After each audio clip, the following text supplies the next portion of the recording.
Welcome, my chingus, to episode 56 of This Week in K-Pop. In this episode, we will talk about Ailee, Girls' Generation's TTS, MINX, Soyu and Urban Zakapa, and more. My name is Steven. And I'm Josh. And this week, we are talking about K-pop. Did you know that? I didn't know that. I thought we were talking about, the election. Like, what election? Hong Kong has that thing right Is that now. an election, or is that more It's revolt? more of a communism. A communism? Yeah. That's true. Masquerading as, Well, sadly, we're not going to talk about, real life sad stuff. Well, Yeah. Depending on your definition, we may not. K-pop is real life. Yeah, it's not.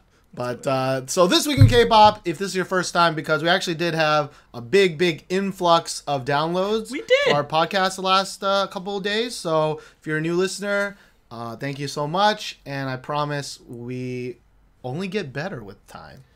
We definitely don't get worse. I don't know. Your words, not mine. We're like wine. We're poison. We are like box wine. Some people like box wine. Some people do, and you may be one of those. Maybe a lover of that box wine. Whoever thought of that is a fucking genius. They must have made millions. I think they definitely made millions. Yeah. They definitely made millions. But anyways, This Week in K-Pop is a discussion podcast that covers the last 2 weeks of K-pop music video releases, and I couldn't even get through that sentence. Now we're a little late. A little bit. Which happens a lot with us. We're not the best at schedules. Now, part of that is that there's something in the works. Yeah, we have something boiling. Something that may or may not happen. It's taken an awful long time for us, for the people that we may or may not work with, to kind of come to agreement. Yeah. But so we'll have hopefully we can announce what that is next episode in 2 weeks. Yeah. But as of right now, it did I spent a lot of time on it. Yeah. And it kind of... Mainly just you. I didn't really do anything. It was mainly me. Yeah. But it doesn't matter because, if I'm not ready, you don't want just Josh, right? Obviously. If you want just Josh, just write in the comments below or write us a review. Hashtag just Josh. Hashtag get rid of Steven. Hashtag fuck that bitch. Don't write hashtag fuck that bitch. That could be something else. That could be really bad. But this is also kind of, in 56 episodes, we've never done this. But this is also going to be the first time where we don't have a best song of the week from either of us. Yeah, which is, if you've been a long-time listener, that is a pretty big deal, because even if we kind of feel so-so about the songs, usually we have one or two songs that, me and Steven will be like, hey, this song is pretty good. Comparative to others, it's even better. Yeah. But this week... Yeah, usually in a sea of fives, there's a 7 somewhere in there, or in a sea of 2s, there's a 5. But in this case, I think they're all... Meh. Yeah, yeah, meh. Yeah. So this is the mehest week I've ever done. Not to say that these songs are like the worst songs we've ever heard. We're just saying that no song really stood out from the others. Yeah, right? There was a lot of meh. Meh. And of course, normally we don't talk about news, but a really big thing happened today. So we're actually kind of grateful that we recorded late, because we get to talk about it as kind of the day of it happening. Very true. And so we'll talk about that at the end of the podcast, but that is going to be about Jessica leaving Girls' Generation. Yeah. Leaving and or kicked out and or whatever terminology you want. We'll say Jessica no longer being in Girls' Generation. She will no longer promote as a Girls' Generation member. She's not leaving. So I don't know what the official stance is on that. Yeah. It just happened today. So yeah, if you're listening to this later, and there's been more information that's come out. Just be clear that we are recording this the day it happened. Yeah, the day of. So we don't have that much information to go on. Yeah. But let's move on to something related. But we're gonna try not to talk about Jessica's until later. Yeah, until we're done with all the songs. Yeah. At the end of episode 55, there was a big old TTS is coming back. Give me those titties. Give me those titties. It wasn't a dance like that, but it should have been. Yeah, I should have. Yeah. I'm glad I didn't. Yeah, let's go with Josh. So the first song we're gonna talk about today is Girls' Generation's TTS with their song Holla. It's not Holla, it's Holler. Okay, That makes it worse. That makes it worse. It's an ER, not an A. Holla. Makes it worse. Shot collar on the inch blade. On the Impala. Holla, get laid tonight. All right, so this is about K-pop and not Sorry. 90s rap. You know, I think this episode is just going to be a lot of, remember that better song? Remember that good song? Remember that song that we heard like a minute ago that was much better than any songs we're talking about now? But let's talk about Girls' Generation, TaeTiSeo. Should I start? Of course you should start. You are just, because we did get some new listeners. Josh is a big motherfucking Son Yoshide fan. Yeah, I'm a big Soan. So I was really looking forward to TTS comeback because of all discography. Of their whole Yeah. discography? Yeah. Discography. Twinkle was one of my favorite albums by them, even though it wasn't necessarily by all of Girls' Generation. It was one of my favorite albums, and I was really, really looking forward to this album, and I was severely disappointed. The best song in my mind is probably the pre-release track that they had, Whisper, which didn't really impress me too much, but I mean it got an all kill just because it's they could release a soundtrack of them farting and it would all kill, man. Yeah, just because there's so many ones like me. Yep. But the album itself is quite meh. I'm not really happy with the musical direction that they went. And let's first focus on this song Holler, and then we can talk about the album. So Holler is their title track, obviously. The mini album's called Holler, and this song was possibly one of the worst songs on the album. I'm not even sure how it got to be a title song, because it just sounds like what Girls' Generation has been releasing as of late. That's probably your answer as to why it was chosen. Yeah, but super like Japanese sounding, kind of mix of a little bit of like American flavor, and I didn't really like the Frankenstein that came out between that love child. So yeah, I mean, compared to what are the last songs ever? I mean, Mr. and I Got a Boy. Like, this was, I think, not as Frankenstein. It only had one Frankenstein point in this song, and that's when the beat changes, and at least the chorus is the same. Holla, holla, yeah, holla. Trying to play devil's advocate there. I don't think if as far as Frankenstein goes, this is one of the tamest ones. I don't mean Frankenstein in terms of like. You just mean it sounded like shit, so it don't matter. Yeah, it just they were just trying a whole bunch of things, new things, and it just turned out to be a monster. Mr. and I Got a Boy were definitely, in my mind, a lot better than this song. And this song, there's a lot of, as you put it, sing-talking. Mm-hmm. They didn't really get to show off what I really think makes them special as a subunit. Like their vocals, like it kind of just got washed out in all the effects and production with it. And like that was the point of this subunit, right? To be like, we're going to take the three best singers. Yeah. Debatably, okay. 3 of the best singers that aren't acting currently right now in some other thing. They aren't acting or doing other things, and they aren't really singing. They aren't really singing in this. All their voices are kind of washed out. Not washed out in meaning like they can't sing anymore, but washed out in terms of this song is just so dancey and produced that you just kind of lose whatever that you're. Their defining characteristics, right? So this song is like a crappy Girls' Generation song in my mind. Like it should be a B-side of like the SNSD mini album that's gonna come out. That's what I think. So you say B-side, and I say that this is kind of the quality of some of their, releases. I mean, granted, I Got a Boy. I'm fine with. It took a while to get used to I Got a Boy. That's very true. But we had a lot of time to get used to it because they only release one thing a year usually. Yeah. But Mr. Still, when I hear that song, that song means nothing to me. And this song is kind of like that. As you said, it is very. it is very Japanese sounding, and I don't mean to say that like it's a bad thing. It's not a bad thing. Yeah, because me and Steven both liked J-pop at one time in our lives, right? I mean, I was younger. Yeah. And dumber. Yeah, definitely dumber. But J-pop has also, changed since I was listening to Morning Musume and stuff like that. Because that is nothing like this. That was way worse. It's embarrassing, but I listened to Morning Musume. Yeah. I did too. There you go. And then they changed the members, and I was like, man, now they're bringing in 13-year-olds. I'm out. I'm done with this. I ain't 13 years old anymore. I was like in college, and my friends were like, dude, why are you fucking liking middle school kids? I'm like, they're not middle school kids. Like, most of these girls at that time were 16, 17, 18, 19, 20. And then they started bringing in like the 13-year-olds, 14-year-olds. And then I was like, I'm out. But we digress. Girls' Generation, first of all, the music video is, while... There are good points in it. Well, there are good points in it. I really did like some of the editing. I like the kind of POV, first-person viewpoint of, kind of trick or kind of thing. Yeah.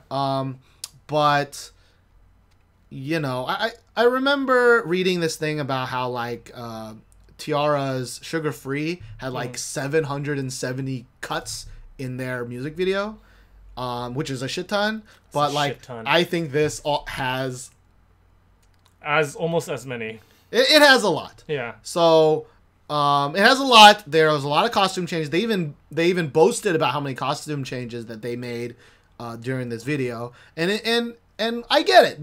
They're amazingly beautiful girls. Yeah. I get it. But this is what they're what year together is the 8th year, 7th year together? Girls' Generation been together. It's like nearing on a decade. Like, I get that they're pretty. Like, show me something else. Now, I know Twinkle was kind of also about them being pretty, but it was like a different side of things. It had substance to it, I feel like. And it was cuter.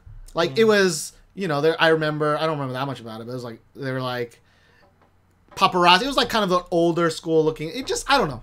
It flowed very much with the theme of like the song, because the song was like, the song had a nice, even if I try to hide it, I shine. It's kind of like a, haters can keep the stepping because I know I'm fine kind of deal. And then they have paparazzi following them around. Sure. And like, when they're trying to get their nails done, paparazzi are trying to take pictures, and it just kind of flowed with the theme, right? Yeah, there was a good theme that went through the whole thing. Yeah. This was just like, we want to make them beautiful. But we also want them to wear super K-pop-y outfits. Yeah. And they just kind of smashed them all together and was like, here's your video. So, better than a box, maybe. But, there's some cool slow motion effects in there. But overall, as far as the music video goes, it was like better than the Mr. one at least. At least they weren't like, we lost it, we had to shoot another one. Well, then, I mean, that's hard to beat, isn't it, Steven? People may still use that excuse, but that video is also shit. It's pretty terrible. It's like Michael Bay lens flare city, but and like the raininess. Yeah, but this video to me, it was good in the fact that it was good for SM. Good job, SM. It's not as crappy as your other videos, but they put so much effort in the EXO videos now. The Super Junior one was good.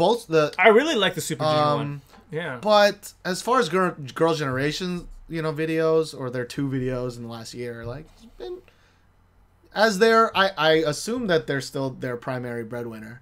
I could be wrong. Could be EXO by now. But I feel like they don't put that much effort into their stuff. Their music, their music videos. But I mean, they had a whole bunch of outfits, as you said, Steven. But the big qualm I have with that is I really only like maybe one set of outfits. All of them looked really like, just not, doesn't play to their strengths, is what comes to my mind. They're attractive girls, very, very attractive. And you have them wearing kind of weird things, like you kind of went for a cowboy set. And then you have the whole... It's like a redneck outfit in there. Yeah, then you have like the flare mommy yoga pants for Soyeon. And I'm like, what? I've seen like Ajumas on the street wear that. Like, Soyeon is like a youngin. Like, give her something that youngins wear. Like, I don't know. But if they were to bust out in AOA or Girls' Day, it'd be like, it's a little weird. So I guess you can say we're nitpicking, but I think all K-pop outfits are dumb. It's just whether the girls in it is cute or not. Like, and these girls are cute. They're cute. They can wear a paper bag, and you'll still be like, oh. Very true. They could wear, potato sacks. I'm like, where you get that potato bag, girl? Yeah. Which is why I don't like videos like this. It's like, I know they're cute. Like, stop pandering to us. And granted, we are not the normal K-pop fan, as you might tell from any YouTube comment section or anything. Like, most normal comment fans like that. They like just pretty girls doing pretty things or pretty boys doing pretty things. See, that's the thing. Like, I'm a Seoul and I'm a Sonyeonshide fan, and I'm tired of that. I'm tired of just seeing them. But you are that's why I like you, man. That's why I can stand you, man. Your bias does poop out there every once in a while, but that's fine. That's fine to have a bias. But at least you're willing to admit that this wasn't very good. It wasn't very good, sorry. But yeah.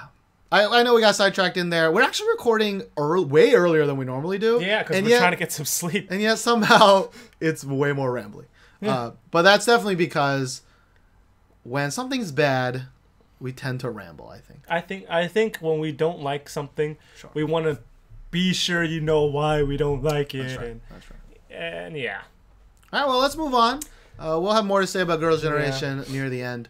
Hold on, let me think if I have anything else to say about that. So I heard Tiffany was kind of in charge of the outfits, and it was a miss. Yeah, that's all I'm gonna say. I just was disappointed. Yeah. But our next song is by a brand new group called MINX with "Why Did You Come to My Home?" 우리 집 왜 왔니? For some poon. Why else? So I MINX just came to see that you got home safely. Oh, that's a much better translation than "Why did you come to my home?" No, that's 우리 집에 왜 왔니? That's why did you come to my house? Or why did you come to our house? What the hell did you just say?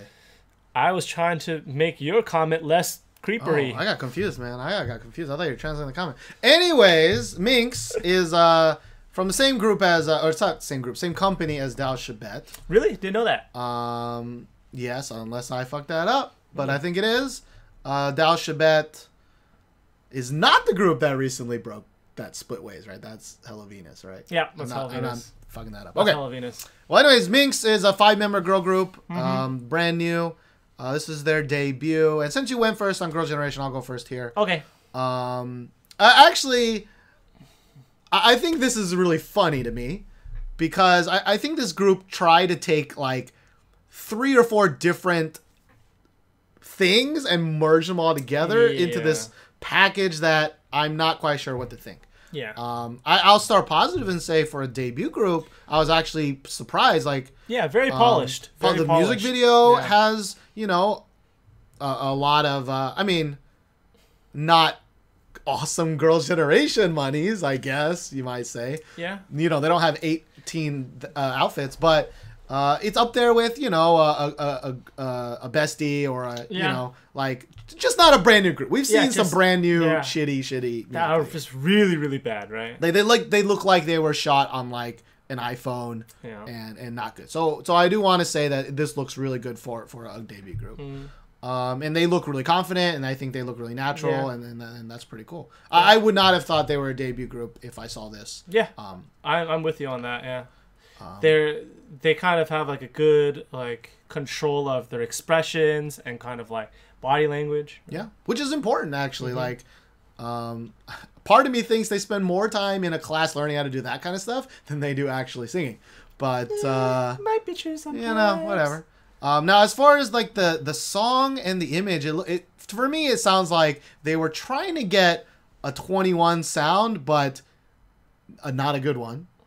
But I had a lot of 21-y elements in this song to me. Like, it has kind of a bass. It's nowhere near as good as usually YG basses are.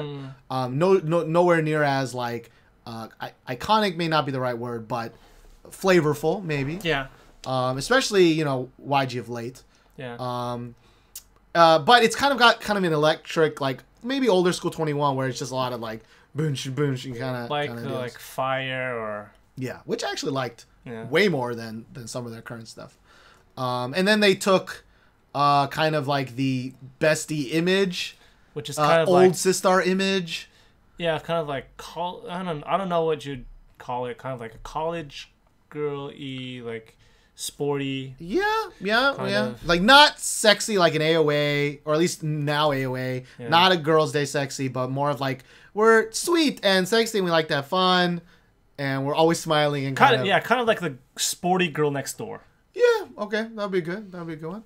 And then but they sang the song like really strangely. like not like a debut group. Like not a good one. Like I lost my train of thought in the middle of that. The song, I mean, there are some cool parts in the song. There's one girl, I think the main girl, like her voice was really good. Really good. Her main vocal is pretty good. Yeah. Yeah, she sings at like a whole nother octave as everybody, and I think it matches actually okay when she's actually doing that singing. Yeah. But the first minute or so is not her, and then it was not good. Yeah. But yeah, what did you think? I think I had less to say about this than you. I wasn't too impressed by the debut. It didn't grab my attention that I'm gonna be like, okay, now on I'm gonna keep an eye out for you. Like other groups that have come and gone, but for example, yeah, like if we're talking about Bestie, right? Yeah. Like Bestie also, I didn't like really notice them at all until they had a song that I liked, right? That's Until true. they roped in Brave Sound was like, or Double Sidekick, and was like, hey, write us a good song, thank you very much. right? That's the song you like. Thank you very much. That's the second song I like. There's one before that the Love Brave Option? Sound one. Love Options. Options? That's the Brave Sound one. That's the one that we knew. Yeah. But Bestie had a lot of these same kind of attributes, right? Very true. So I was actually like, okay, like I actually We'll give you a shot. I'll Bestie, give MINX a shot because they impressed me on like I don't want to say aesthetic level. They're just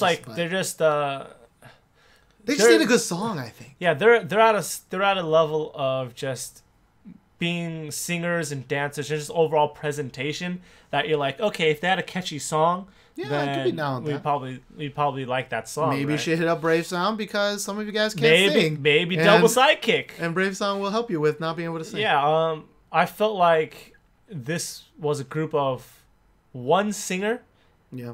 a couple tiaras, and like a couple rappers. That's what it felt like. Yeah. Gotta have those Tiara rappers. is infamous for not being able to sing. And they can't. Sorry, all you Tiara fans, but That's why they make most of Tiara dance cannot songs. sing. Yeah, That's most why of they make Tiara dance cannot sing.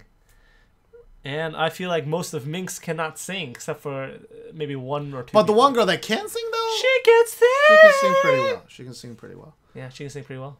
So MINX. I mean, it's a very crowded area nowadays, but at least I got the impression that you don't completely suck ass. Yeah. The song I am not a huge fan of. Not a huge fan of. It really, really does sound like a third-party knockoff of a lot of other songs. Yeah. But I don't know. I'm trying to think of something positive today. I mean, good luck to you. I mean, you're pretty girls, and you have one girl who can sing. Most of them are pretty. Most of them are pretty. Well, moving on to a prettier girl. Someone who can sing. Someone who can sing is a girl. Her name is Ailee. And her song is "Don't Touch Me." Don't touch me. Now, Ailee had it's been a long time since Ailee came back with a solo song. I think her last song was "Singing Got Better." Was that her last solo song? I am not sure. "Singing Got Better." I want to Should say. have looked it up. I want to say it's "Singing Got Better." I will say, I mean, I really like a lot of Ailee's songs, but I always found that she's also, I mean, she's the best featuring artist. If you want, her voice is just so perfect in a featuring. Yeah, it complements a lot of different styles of singing, a lot of different styles of rapping. Yes. It's great for singing hooks.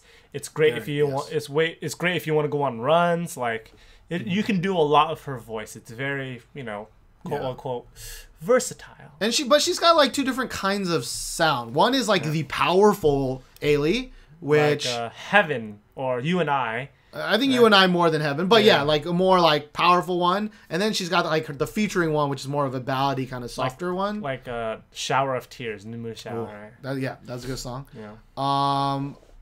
But maybe it's because I've heard more featuring songs from her. Maybe I just prefer that more now. But I thought this song, while she's a great singer and there's some parts in here where she really gets to sing, which is great, I thought this song sounded a lot like her other songs, but not as catchy.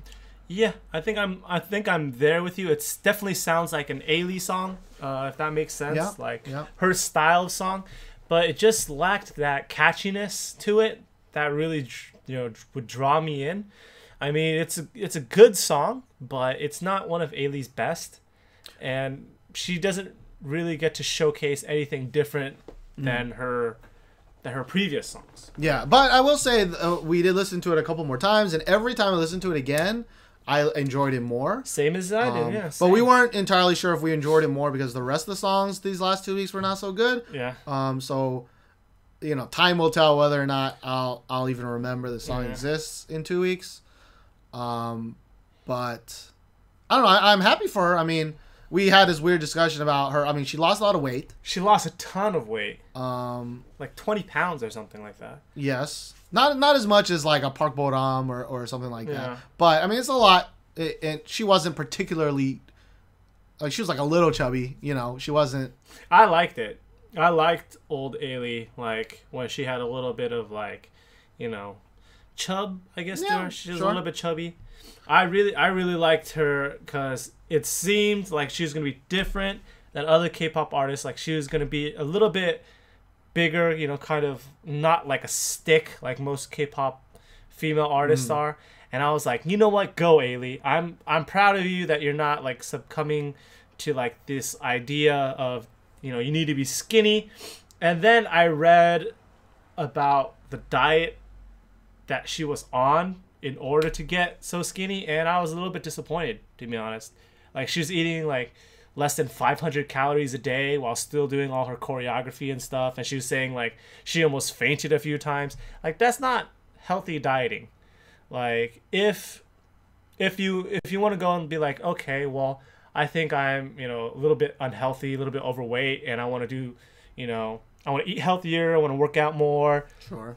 Then power to you, but I feel like she did it because she has like a kind of a negative image about herself. Maybe she's been in Korea like way too long that she's like, okay, maybe people are calling me fat or whatever. And I'm just not too happy, I guess, with her weight loss because it seems like the reasons are kind of wrong. I mean, I get what you're saying. Yeah. I don't. For me, it's like as a fat person, like I mean, I'm not a crazy ass fat person, but chubby. I'm pretty damn fat. You're chubby. You're chubby. Especially in Korea, right? It is almost impossible for me to find clothes at a normal store because I'm that big.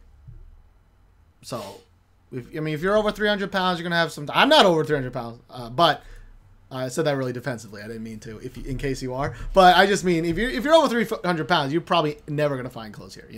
Yeah. Unlike in America. But back to the point, which is if she, as long as, since we don't know, right? As long as she wanted to go on that diet, I don't care. Like if she wanted to do it and she feels better afterwards. Yeah, the process is grueling, but if she feels like more confident and happy with herself, I don't care. If her company was like, bitch, you need to lose some weight, that's a big issue. But like, I don't see nothing wrong with that. Because for me, what was wrong about it is that she lost all that weight in like 1 month. But that's how everyone in Korea loses weight. It's so unhealthy for you. It's so bad. Like starving yourself to a point where you're gonna faint is not the right way to diet. Sure, but that's also coming from somebody who you've been overweight-ish, but like it for some people, for me, there was one point where I did do a crash diet like this, and like I lost 40 pounds, not 40, but maybe 33 pounds in 2 months, right? But like for some people, particularly me who has problems controlling what I eat, that is the easiest way to do it because you're just like we cut it off. Now, since then, I've eaten a lot of food, especially in Korea, so I fucked that shit up. But like a lot of usually fitter people are like, oh, there's a healthy way to do it. You just don't eat as much, and it's like, yeah, but it's like telling a person who likes gambling, like, just don't bet as much. It's much healthier that way. It's like, well, yeah, that makes sense. I understand that, but if you're addicted to food like you are addicted to gambling, our minds aren't the same. I see where you're coming from, but that's still not good. I'm not saying it's good. Yeah.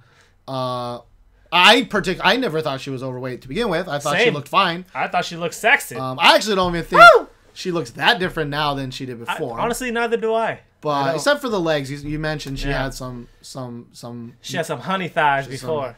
Honey thighs. Honey thighs is what Korean people call it, where you have like thicker thighs. I guess I don't know. Like normal thighs, not stick thighs. Honey thighs is not my own making. People say that. Don't think I'm a pervert. Oh dang, they found out I was a pervert. Oh, well, I don't know why they would call them honey thighs. Yeah, I don't know.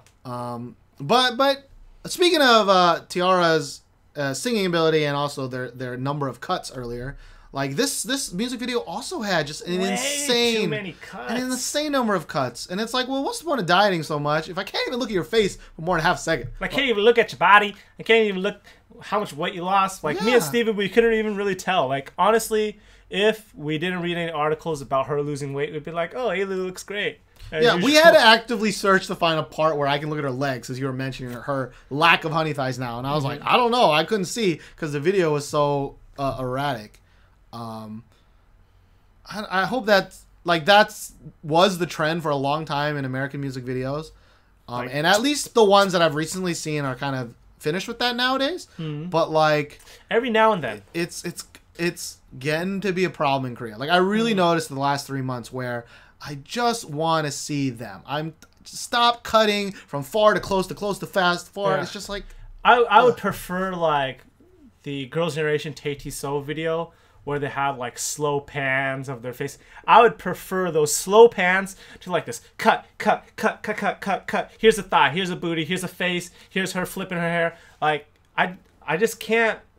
They were definitely a lot more like, I don't know what the right word is, but a lot more proud with how she looks in this. Because it was a lot more beauty focused in this video compared to some of the others. I feel that way, yeah. She's always been very glamorous and very like powerful in a lot of her videos, but I think this one was definitely a lot more face and then body, and then she was doing a lot of that rolling thing that Korean K-pop stars do. She just kept rolling it over and over. It's like, okay, sorry, Ailee. I do still look forward to everything you release. Yeah, we love you, Ailee. Like we really like her music. We love her voice. It's fantastic. One of our favorite voices in like the industry right now, if not like. But sometimes I think while her voice is great and her voice has a lot of power to it, sometimes I want a lesser dose of that. Which brings me back to I feel like I'm enjoying her personally right now more as a featured artist than that entire song. Because I used to always be like, well, we're going to talk about it in a second, but like Soyu gets a lot of these singles. Like, where?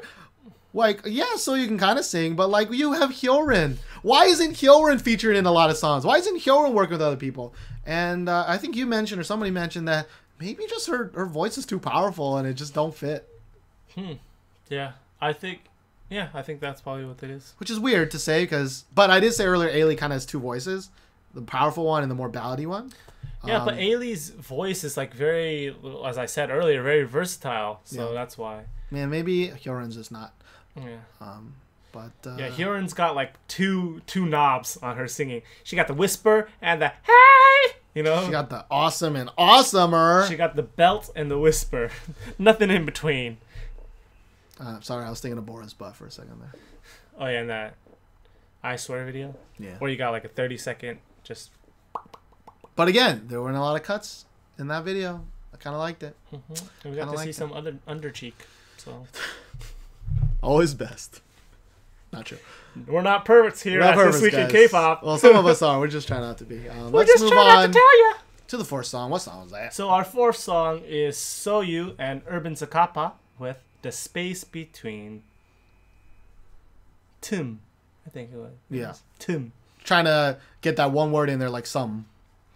But Soyu is, if you didn't realize this, Soyu is the most popular person in Sistar now. Yeah. And she's been that way in Korea for almost a year now. Yeah. She's done a lot to kind of earn that fame. She's released maybe like 4 hit like kind of duet thingies, and she has gotten like she's on a lot of miles shows now. more fine. Like I don't know, Yeah. like you was fine before, Soyu, but now you a lot more fine is what I'm saying. Now Still not entirely down with her face, but that was pretty creepster of me to say. But it's the truth. It's the truth. Her face is a little plasticky, man. It's a little plasticky. Sorry, Bora, I love you. But anyways, I thought you would agree with me, but I guess you don't. I was talking to somebody, and they were like, "Hell yeah, I agree with you." Soyu's kind of face is weird. No, maybe that's not me. Maybe that was my girlfriend then. I like Soyu's face. Yeah, actually, I think it was probably my girlfriend because we were both like, "Who's the best?" Hyorin and Bora, and they're like, "Yeah." Dawson's got a weird neck. Yeah, you're right. And Soyu's got a weird face now, and it's like, yeah. Huh. Anyways, Soyu's last song, of course, with Jungi. No, was it Jungi Go? Was Som? Who was Som with? Some was Jungi Go. Yeah, Jungi Go, right? I'm not crazy. Was Some her last song? Yeah, it was. Some right? was her last song. Yeah, she had one with Mad Clown too before that, right? Yeah. Well, I think she had one more. Oh, I don't know. Can't remember. All that matters is Some like boosted her level to a whole nother level. Like, yeah. Like crazy. Like that song was like the anthem of Korea for a very, very long time. Now the space between, they're definitely trying to capture on that, but it's a very, very different type of song. I mean, you're working with Urban Zakapa, which is a very, very, very different type of artist as Mad Clown was or as Jungi Go is. And I think that the song is a very different type of song. This is a Korean song. This is like, I don't know how to describe it. This is a song that Korean people love. They made this song for Korea. It's a big hit in Korea. It's killing it in Korea. But as an international listener, you might not understand why. Yeah, like this doesn't have all too many views. I don't. It's not crazy. It's not crazy catchy. Yeah. It doesn't even have that much range in the song.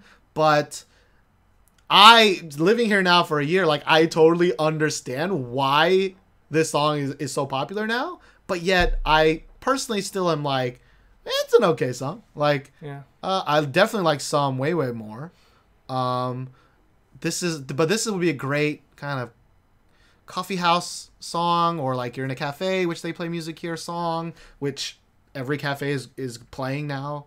It's kind of like a good chill out kind of song. I mean, the two dudes from Urban Zakapa have a really chill ass voice. Yeah, Urban Zakapa kind of has that like kind of jazzy, like kind of float in the breeze kind of voice, you know? Yeah. I mean, they're like an indie. I mean, they're indie. Quote. They're like the most popular quote unquote indie band. They're like indie in Korea, like Death Cab for Cutie is indie.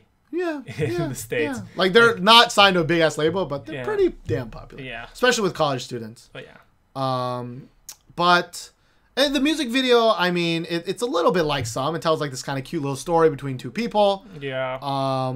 This one girl being insanely cute. I just don't understand it.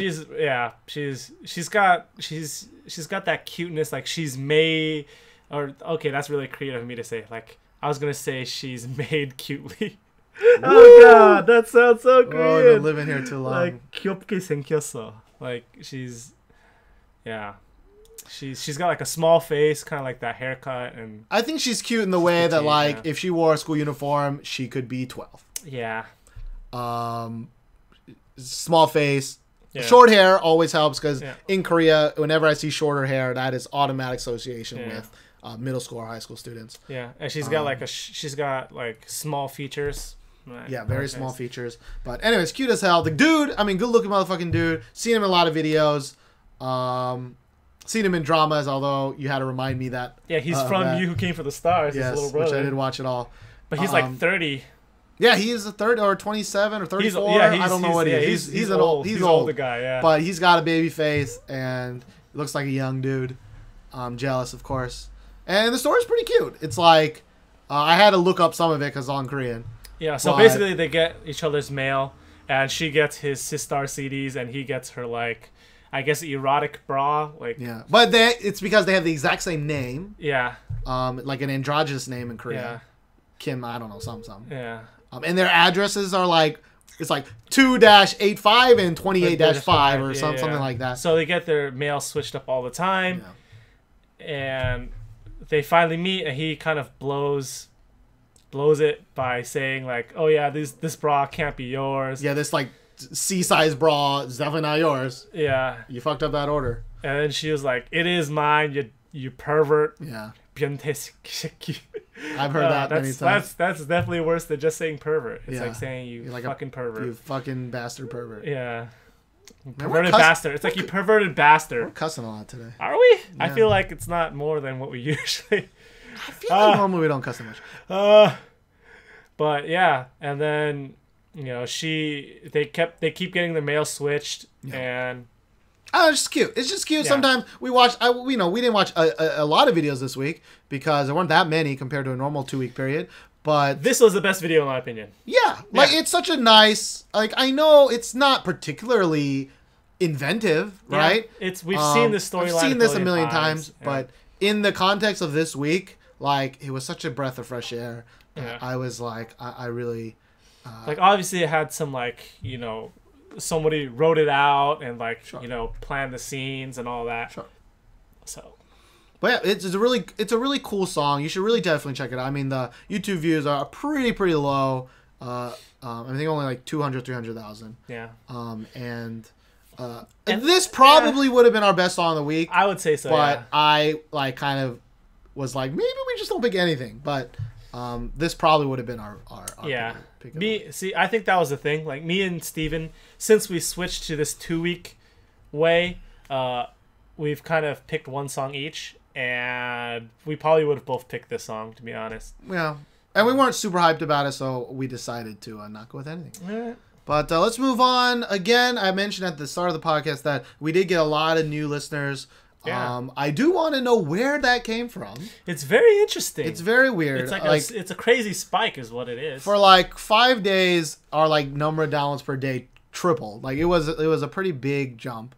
It's kind of slowly coming back down now as people realize they don't like us, I guess. Yeah, like, these guys, no, why? Yeah.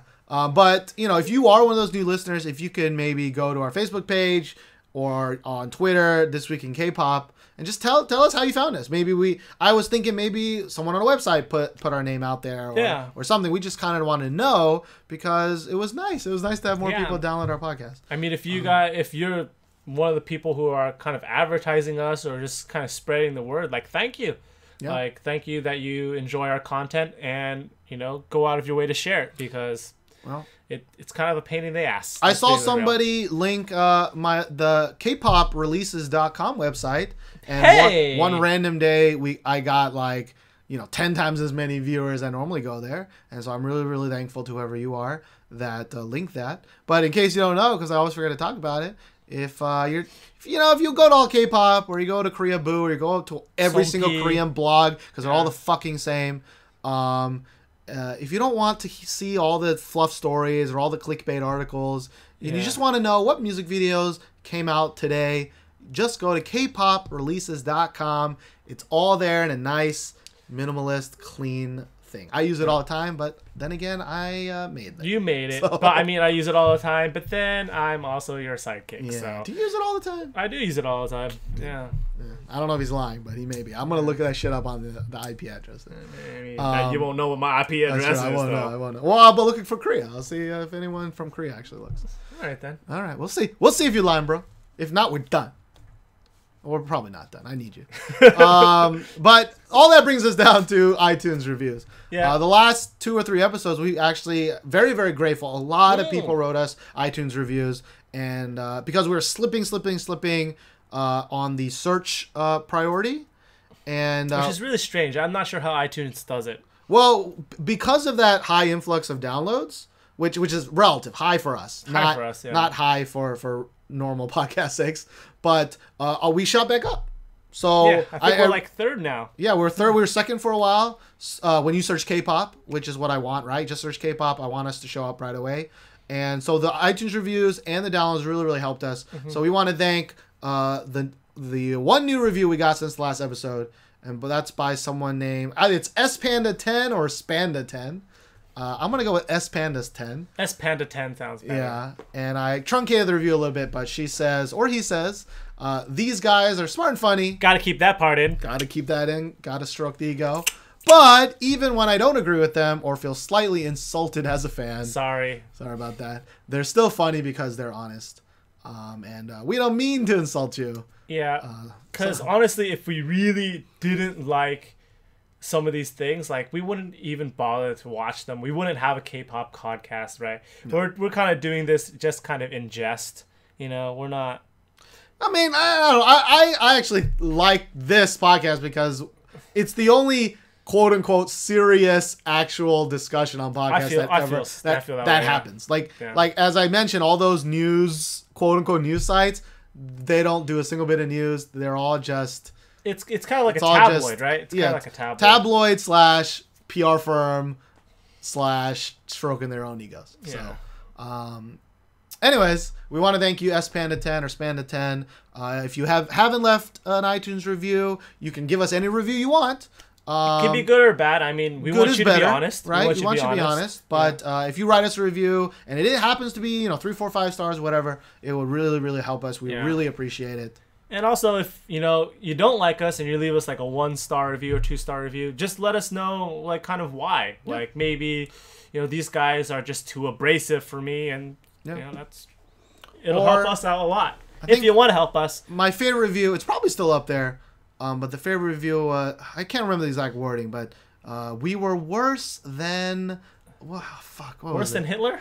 It was something like that. It was like, worse than if 2 drunk canaries sang the Brazilian national anthem. It was something so specific, so creative. Yet so hurtful. I was like, man, you guys it was creatively hurtful. Yeah, yeah. But anyways, please, if you guys, that would help us a lot. Again, stay tuned for our announcement. Now, the announcement is not a K-pop related announcement. Yeah. But I'm really hoping I can announce it next fucking week. It might be something you enjoy. Yeah, we'll see.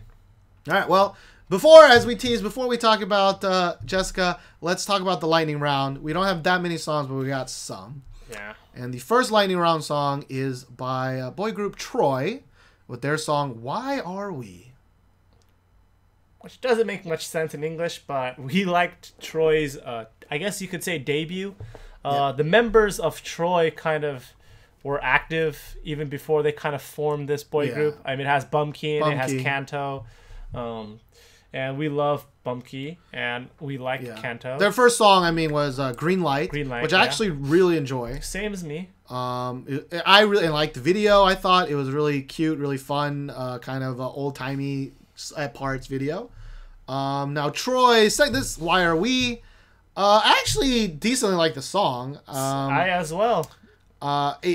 We were toying with the idea of me picking this as my song of the week, anyways. But we just didn't have that much to say about it, so we decided not to. Yeah. Not remotely as good as Green Light. Yeah. But Bumkey's voice is. If you like Bumkey, who also is a master at being featured, you should check out Troy. Yeah. You might like it. Yeah, you might like them.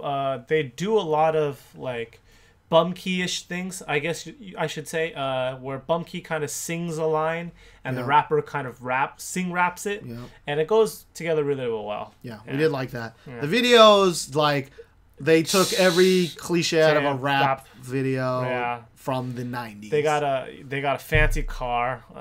They were wearing ridiculous outfits. And they're just rapping at the screen. They just Rupert Rapitin rap handsing all over the place. But as far as R&B this week, there wasn't that much, and there's usually there was a few. We just didn't really talk about. We're not really going to talk about too much. Would you call the next one R&B? I guess you would. Yeah. So the next song is CLAZZIQUAI Project. We have 2 songs from them. First song is "Still I'm By Your Side." Now, CLAZZIQUAI Project, they had a song that we liked beforehand. I think it was called "Love Satellite." Yes. With the weird, creepy pig music video. If you know who CLAZZIQUAI Project is, they kind of have like a pig insignia, so it kind of makes sense. Like they had a pig in this video too, or in "Call Me Back." One of the videos. The other one. Yeah, but "Still I'm By Your Side" is a decent song. Nothing really stands out to me. The video is also quite boring as well. I think you like this song more than the other songs released, right? Probably the opposite. If you don't know CLAZZIQUAI is, they're like, I actually don't know how many members there are, but they're like this experimental kind of house band, electronic Funk, something. sometimes funk. Yeah. And I mean, the main singer guy is an actor. That's where he's the only member I know. What's his name? Alex. Alex, yeah. He's in that new Rain and Crystal drama. But I like this song way more than the next song. This one is more. It's got a funkier bass. It does. Which led us to some tangents. Yeah.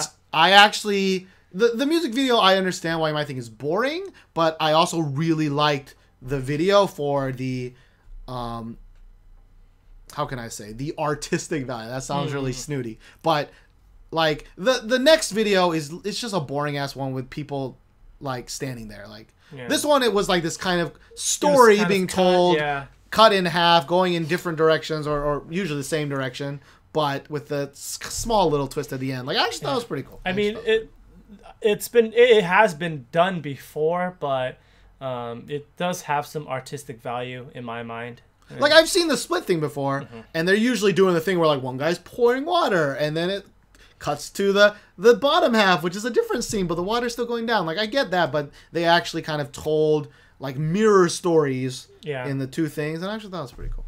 And the song, I might actually download this song. Yeah, it took some planning for this music video to be put together, and we kind of appreciate that. We can appreciate that. Yeah, sometimes I think when they plan for music videos, like they just have a sheet that says face, body, face, face, face, body, face, body, face, face, face, body, and then let's get a list of props that we can just throw in there. Like that's what it is.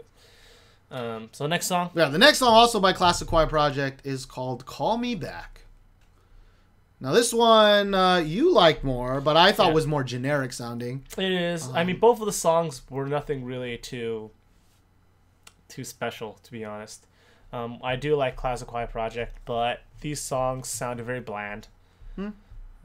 But you should give them a shot. I mean, we put them in the lightning round because you may not have heard of them, and they definitely have a different sound than a lot of the other stuff you've heard. Yeah. And that's kind of what this podcast is also about, which is hopefully introducing you to some new music, not just the YGSM. JYP, I don't know if you're in the big three no more, but those people. Yeah.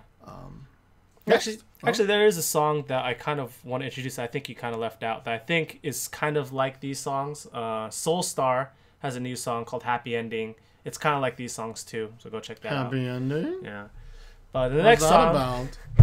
But the next song is by Jian with Don't Look at Me Like That. This is actually a week of like sentences. You know, usually it's like a one-word English name, like Holler. Call me back. Why did you come to my home? Yeah. Don't touch me. Wait, this sounds very rapey. Yeah.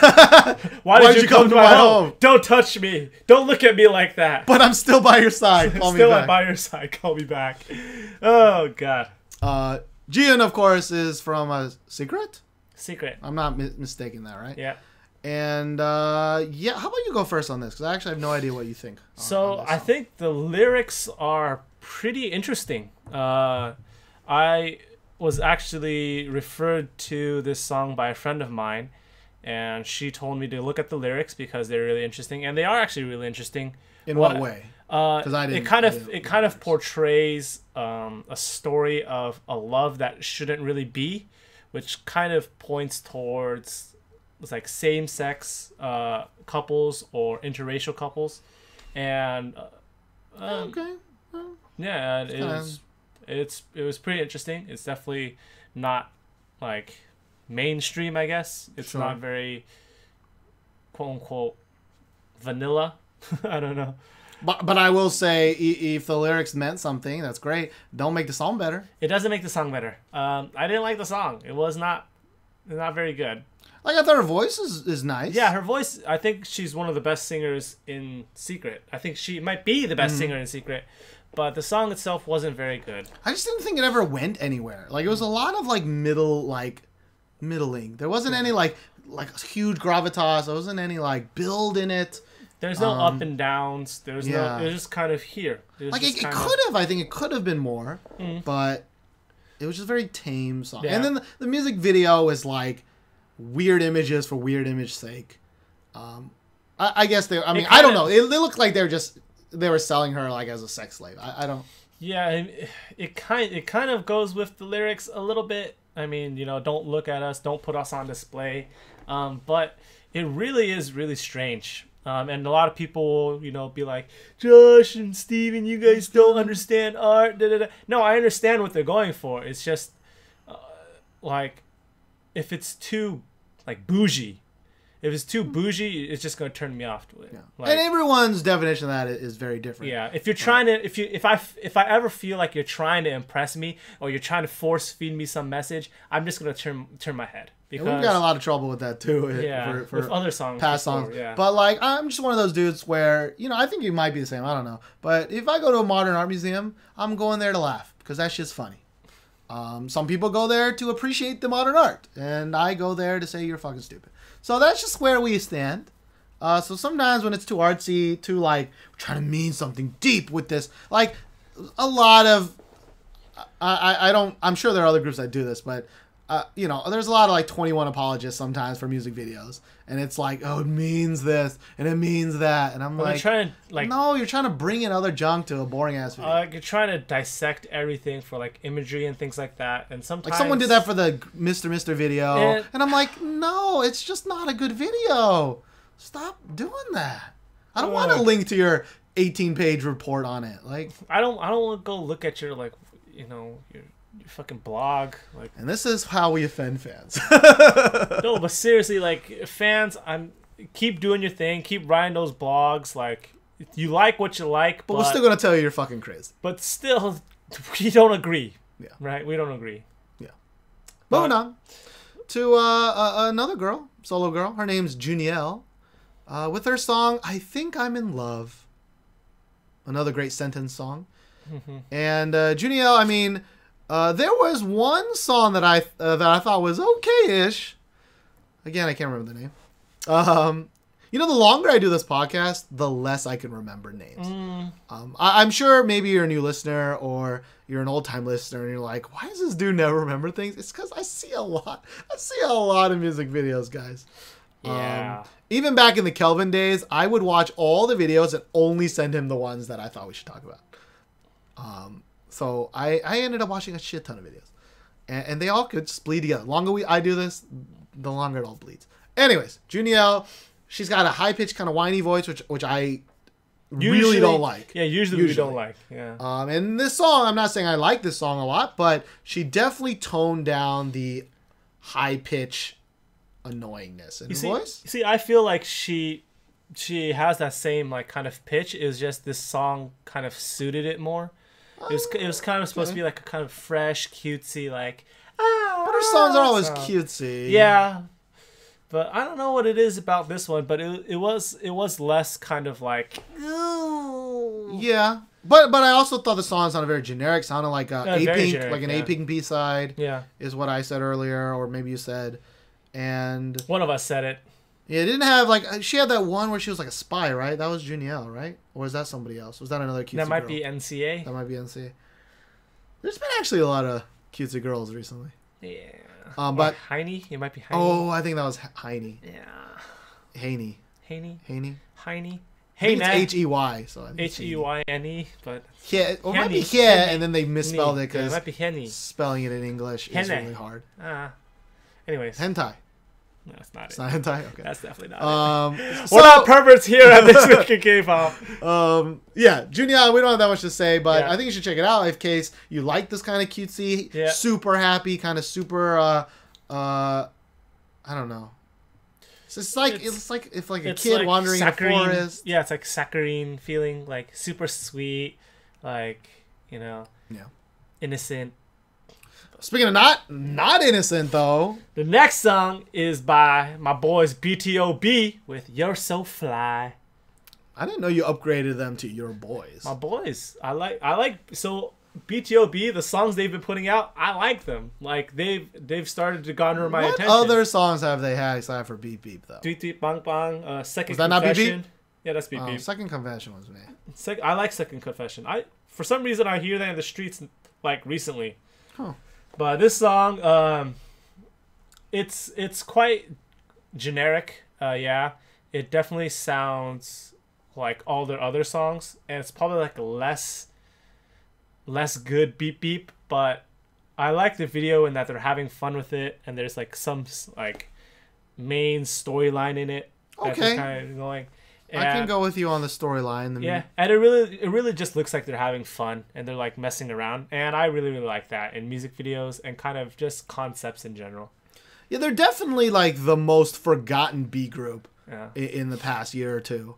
Even the Beep Beep song didn't do crazy hot here, Yeah. I don't think. Yeah. Which is my favorite of their songs that I can remember. But I don't know. I was actually kind of turned off by the music video for the first part because I mean I knew what was gonna happen at the end. Yeah. But like the whole part was just like that girl's ugly as fuck. I don't like her. Yeah. And that girl's hot and I like her. And I know they twisted around at the end, but like It's kind of like you're just making fun of the ugly girl, basically. I'm pretty sure that was a dude though, dressed as a girl. Well, that's rude of you. That's probably a girl. It was probably. I really thought it was a dude dressed up as a girl the whole time. Oops. I actually thought the hot girl was also a dude dressed up as a girl for like half the video. Huh. Because she looked tall as hell and she had some like kind of toned muscles. I was like, Huh. and I thought, okay, if you're gonna go that route where they're both guys, that's really a joke. That is really like an SNL, not American SNL, like a Korean SNL kind of joke. And I was like, okay, I'm kind of down with that. But it just was just a lot of like, oh, there's that ugly girl, you know. And at first I was just a little like you guys are all great looking dudes. Like there's really you're kind of acting just kind of like monkeys, like ooh pretty monkey, ooh ugly monkey, like it had a storyline, but it was just kind of very very generic and tried. Like we've heard it all before. Yeah. But you know, I mean, it's cool. I'm not trying to be like a social justice war and be like, man, there shouldn't be a lot. I mean, let's get real. A lot of songs are like this. Yeah, I think it was funny, sort of. I wasn't that into it like you. I wasn't like ha ha ha funny, but I mean, it had compared to a lot of things this week. Sure, compared to, for example, Teen Top's video from last episode, like I definitely like this 100 times better. Yeah.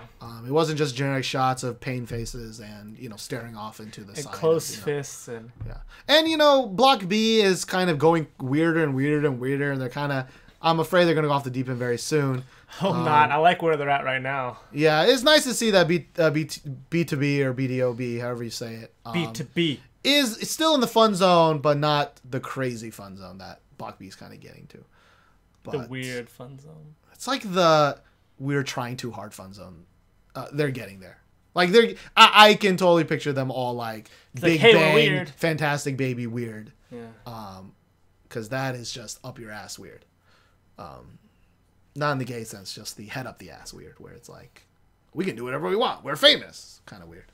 Or Big Bang. I'm digging myself in a hole. Yeah, stop. All right, well, that's actually it for the lightning round. It's been a really weird episode. I understand. And it's been really long, even though we only talked about 4 songs. We ranted a lot. We ranted and rambled. So hopefully you enjoy that, because that's going to happen every once in a while. Like, whenever there's a light week, it usually falls on a light week. Yeah. That kind of happens. We kind of just fill the time with... But I like that. But most of my favorite podcasts kind of have that going on. But, so now we're at the end. Yeah, let's talk into this... We originally, I originally wanted us to not talk about this beforehand so that we could have it all out here. But I couldn't. 100%. But this motherfucker, the first thing he does, he sits down and he talks about it. He's like, I'm like, yo, Steven, I gotta talk about this real quick. So we'll just sum up what happened. Why don't you sum up just like the facts of what happened this morning? Okay. So what happened? No, not thoughts, just facts. So the facts. So Jessica has from SNSD has a Weibo account because she has a lot of Chinese followers. Obviously, Chinese people use Weibo as their main social network. Yeah. It's Facebook, but Chinese. Yeah, it's Chinese Facebook basically. And so she posted on there kind of like a cryptic message. Well, not really cryptic, but it was kind of a... It was a non... Yeah, basically, a message. Basically, it's a message that says, "I wanted to meet the Chinese fans for a fan sign, but it's here." Basically, my company and 8 other people, aka the 8 other members in SNSD, kicked me out. I'm devastated, and they had no reason to kick me out. Basically, so a lot of people, when they first saw it, they thought, oh, Jessica just got 3 million followers on Weibo. This has got to be someone hacking her account. Someone hacked it. Hacking. Like, this came out of the blue. Like, SNSD has been together for almost a decade now. More than a decade if you count training time. There's no way that Jessica would just be kicked out like this. This is just madness. Yeah. And they just recently re-signed for another 3-year contract. Yeah, like maybe a month or two ago. Yeah. So people were just waiting for SM to kind of put out an official statement like, oh, you know, Jessica did get hacked, whatever. But funny enough, SM comes out with a statement that says, oh, we're going to look into it, basically. Yeah. And but it took them a long time because this happened pretty early AM maybe in like Korea 7 in the morning in Korean time, maybe 8 in the morning. And so SNSD was set to go to China for a fan meeting, and Jessica did not follow them. So everybody was like, what's going on? Is it true? What's going on? It can't be. It's got to be hacking. And then... So please be hacking. And then Jessica like posts a comment on her Weibo saying, you know, I can't really remember what it says, but like her fans are really important, etc., etc. Like, yeah, I don't have it right now. It's basically whatever I do, you know, I'm gonna do it for the fans. Like, it's what you write on a fan social network. You're just talking to your fans like, hey, it's all about you guys. It's all about you. I love you. I'm where I am because of you, kind of deal. Yeah. And so SM comes out with an official statement saying, you know, they're in some negotiations, and Jessica said that coming next spring, after they release one more album, she wants to do her own thing. And this is SM saying that Jessica said this. Jessica never officially said this. And SM goes on to say, you know, we wanted to negotiate a little bit more with her fashion line, and she just went ahead and started it without, you know, completing negotiations with us, and we felt we had a conflict of interest.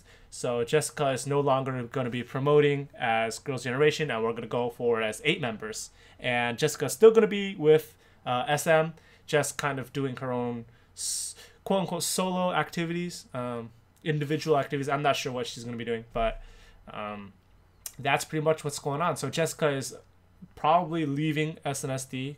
She's officially not in Girls' Generation anymore. As of today, they're going to go forward as 8 members. That's an official statement by SM. So me and Steven, I guess we kind of have an argument just because. I think it sums up to we both come at this from a very different a side of things. Yeah, like I'm coming more of it as like a fan of, like, you know, SNSD, and Steven is coming from this a little bit more kind of a cynical way. Cynical, not in a bad way, but cynical isn't like, okay, this is kind of what the real world is like, kind of, right? Yeah, I can agree on that. Well, so the first thing, of course, just before we get to the nitty gritty, is that it is officially like an end of an era that we grew up in. Yes, because we both started liking K-pop in the era of Wonder Girls, Kara, Big Bang, SNS, Girls' Generation, 21, like that group, like Super Junior. But specifically, we always mention Wonder Girls, Kara, and Girls' Generation, because those are the big girl mega groups, right? Yeah, 21 is a little bit later than that. Yeah. So, you know, Wonder Girls is gone. It's been gone for a while. Yeah. Sun got married. She had a kid, and then like they were not popular anymore, and so, you know, Sun decided to get married, and everyone kind of went their separate ways. Sunmi is doing great now, and everybody kind of either did their solo work or they're doing something. So he's been a model since forever. Yeah. I think really the only one that don't do much is Yubin don't do that much. Yubin, and the new member, which what's her name? You're wonderful. You should know. Shame on you. Much like this point, when she came in to replace Sunmi, I was like, oh, fuck that shit. Like, I ain't changing my cat's name to you. All right, my cat's name is Sunmi. Sunmi's always going to be a Wonder Girl.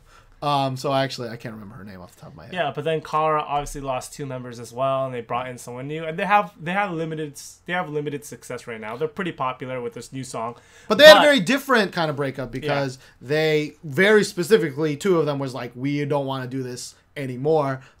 We not re-signing our contract, but it wasn't like nobody got kicked out, nobody got it wasn't just It's because like, they weren't popular anymore. Yeah, it's like, okay, I have different interests, so I'm not going to re-sign. Yeah. Right? Yeah.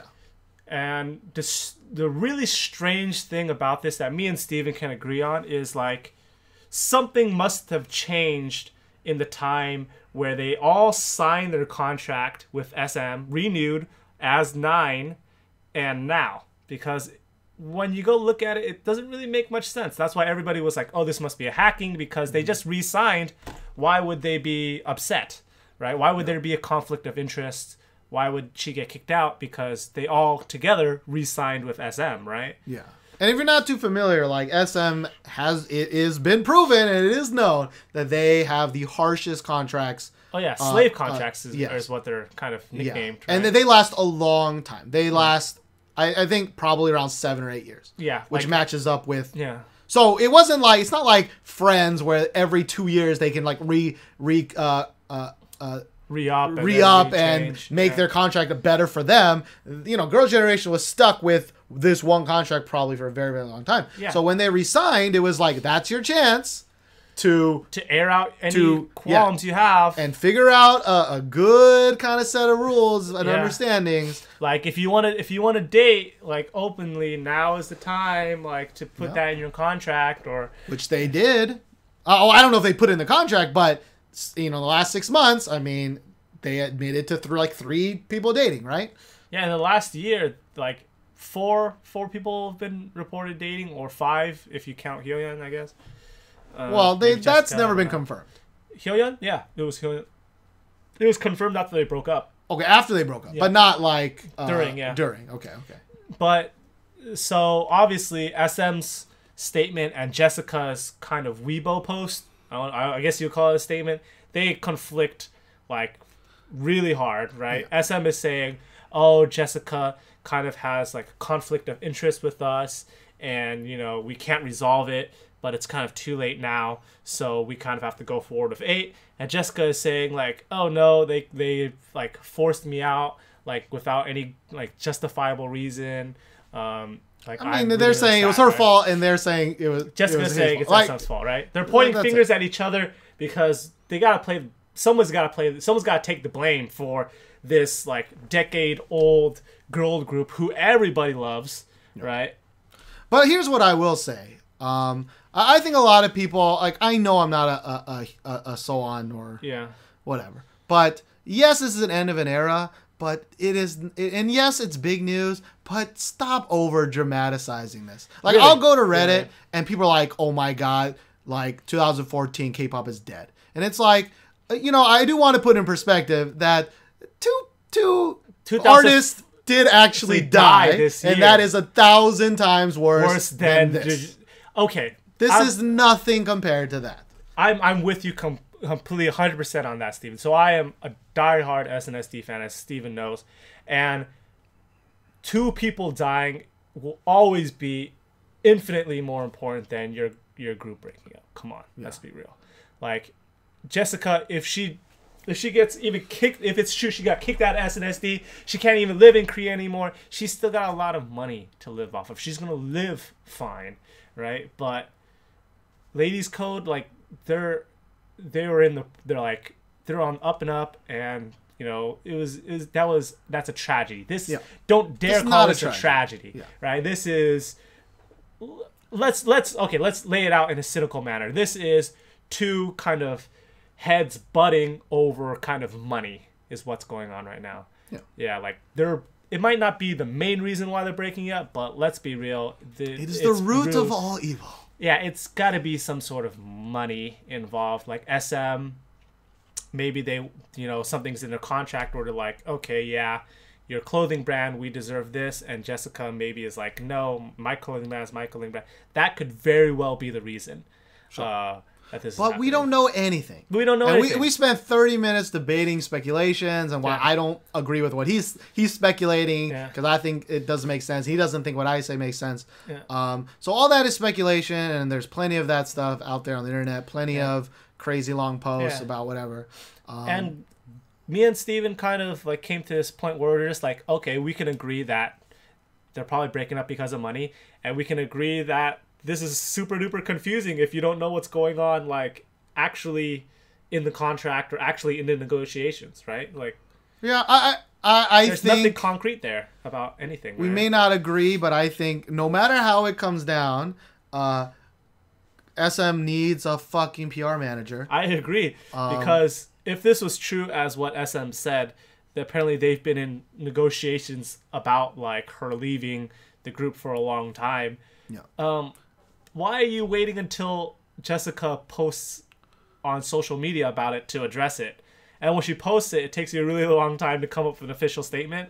No. Like, you should have like drafted that day one in case that when she was like, maybe I don't want to be doing these things anymore, or maybe I don't. They really should have like had this. a contention plan. Yeah, but that is also where I think your natural bias comes across, because for me, I think that it was Jessica's fault for being the first one to let it out of the bag. If it is true that it seems like it was her idea from SM's statement, of course. So take that with a grain of salt. But their statement says that she was the one that said next, spring. Yeah. I'm going to take a step back, right? Yeah. So if she's the one that came to SM to do that, which 99% has to be the correct way to think about it. There's no way SM was like, hey, actually next year you step down. That doesn't make any sense in my head. It had to have been Jessica to be like, because I'm stepping down. Because you have to think of it like this way. SM, why would they even remotely want to remove Jessica from SNSD? That would just destroy their money income, right? Like, it would destroy Girls' Generation image. Like, they would lose money off of it, and that's why they wouldn't propose it, right? Like SM is a money grubbing fucking vampire. Like, there's one thing we can agree on. Yeah. SM is a very shit company when they treat their idols, right? Yeah. They want money. They want money. They want money. Which again, it's a business. Money. Girls' Generation did sign the contract, right? Like, I don't think they're evil. I think some people think they're evil, and what they do is evil. But I think what they do is necessary for the state of K-pop as it is now. Yeah. Should that state change? I hope it does, but that's another discussion. So everything, when you say like I come from a more cynical / real life perspective, that every reasoning I make in my head is under the assumption that SM wants to make the most money possible. Yep. So they're going to make these certain decisions. Yeah. So for me, Jessica's kind of stepped out of line when she kind of she did play smart, because as we learned from EXO, as we learned from who else left? I can't remember who else left. But EXO, FX, Super Junior. Okay, yeah. As we learned from FX, like the if you want to win the hearts and minds of people, you strike first. Yeah. So Jessica did it smart, whether she was in the right, whether she was in the wrong. She was smart. She struck first. Yeah. Because you get your story out there first. And you look at like what happened with Sully and FX. Like, Sully didn't get to like release any information about what she's doing, and she kind of got demonized a little bit. Yeah. Like, oh, she's ruining FX. She's just like leaving or whatever. I mean, some people be on the opposite side, but really to capture the public's like well graces, you need to strike first. Right. And whether or not Jessica calculated that, Steven is in the camp of belief that she did. I think you really have to take what she says with a grain of salt. Yeah. Like, her statement is 100% public relations statement. That is not a real statement. Like, I personally can't understand it if you think that was really her, like, distraught at night, and she just opened up her tablet or her phone and wrote that quickly and sent it. No, that shit doesn't. That is not that. So I'm in the opposite camp of belief, but I agree with Steven when he says that comment that she wrote has been proofread, read again to make sure there's nothing in there that people can pick apart that will put her in a bad light. Yeah. But I'm saying, as a fan, obviously I don't like SM because the way they treat the group I like. So I guess naturally gravitate towards like, okay, SM is the evil being the ones that are stubborn and kind of like unyielding. Yeah. I guess maybe because also I'm a Westerner, that I'm like, okay, if Jessica decides that she wants to do something else, you shouldn't like, make her a criminal because of it, kind of deal. And if she wants to post something to say, hey, I feel this way right now, then I feel like she should have the freedom to say that. Sure, but this wasn't, I feel this way. It was an accusation. It was, yeah. By the way, I love you fans, because you always got to start with I love you fans. But she was definitely pointing the finger at SM. But she was like, I didn't do anything wrong. They just let me go, and it sounded like they just called her up, was like, bitch, you out. And it's like, that's not true. Yeah, I mean, on the flip side, if you want to give her the benefit of the doubt, maybe she does actually feel that way. Like, maybe. I mean, whether or not it's true or not, she could probably feel like, okay, I don't think this is justified, right? Like, yes. But what really bothers me is that probably when all these negotiations are going down, whether it's Jessica's fault or SM's fault, it's kind of like it really ruins the idea of like what SNSD fans like really enjoy about them is that there are 9 girls that have been together for like a decade or more, right? And we there's like, we want to think like in this movie, like what you were saying, this movie kind of like scenario where they're like, they're best friends, they're like sisters, they're always going to be in each other's lives. And then here we are where Jessica has obviously some issue with SM, and what are the other girls doing? Like there was a very similar but not the same, but with EXO, right? With the guy leaving, and instead none of the other guys were like, fight on, brother. They actually condemned him, right? They're like, they basically called him out for being a traitor, right? Like, but the thing is, we differ on that opinion too. I think they had to do that. They're still with that evil corporation. Yeah. Right? Like, as much as I would wish everyone stood up was like, fight! Like, they're not going to do that. They're not going to do that. Because they want money. Because what it boils down to is that the idols, they want fame, right? They want fame. They want like recognition for their ability, and they also obviously want to live comfortable lives, right? They want to make money. Sure. And like they are going to have to put up with these big companies treating them this way or doing them this way because they willingly, do it, right?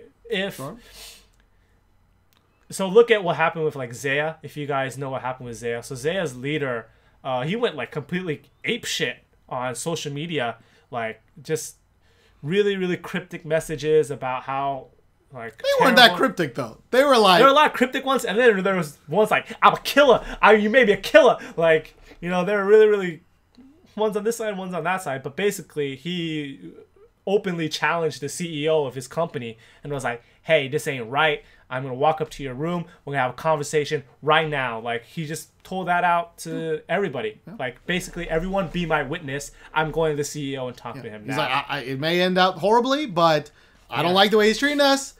Me and my group, my brothers, we're not being treated right. Yeah. This shit is over with. And that kind of warmed my heart to see that. Because it was like, okay, well, he obviously does, care about his group members. Obviously, he does care about himself. But, he's going as a representative of his group to his CEO. And that was the kind of feeling that people had about, Girls' Generation, that they're like together and joined, and like whatever happens, whatever scandals might happen, they're always going to be together. And here, I feel like this isn't a really big scandal. Like, what it comes down to is a difference in interests. And Jessica, it's a different in interest, but it's not like they're a couple. Yeah. They sign a fucking business contract together. Yeah. So when you say it's a difference of interest, there's SM only has one interest. Money. And it's money. And for them, it's best if she stays with them. Yeah. So the only logical thing for me to assume is that it was Jessica who had different interests. And she was pushing the boundaries of what she could get away with. And it turned on her. Because unlike EXO, where they're just starting out, and they don't have as much clout as Girls' Generation, I do think that, in theory, 2 or 3 or 4 of those girls could have been like, Jessica, you're right. I'm going with you. Fuck this shit. Right? But they didn't. And for me, very speculatively, if we're in fanfic land, I would say that's because they know Jessica's not right in this case. So for me, obviously, I want to give her the benefit of the doubt. What I'm speculating is that the contract that they signed as a group, it wasn't like as detailed as it could be. There were some ambiguous parts that Jessica, was under the assumption that she had free reign, and SM's like, no, you don't have free reign. Like, we're gonna put our lawyer and money backing behind this and make you stick to the contract. And Jessica's like, no, I don't think that's the contract. And that is, for me, speculating that she has a change of heart and is like, okay, yeah, no. Yeah, and I think that doesn't make any sense, because that is like Jessica not doing a single damn thing wrong and it's all SM's fault.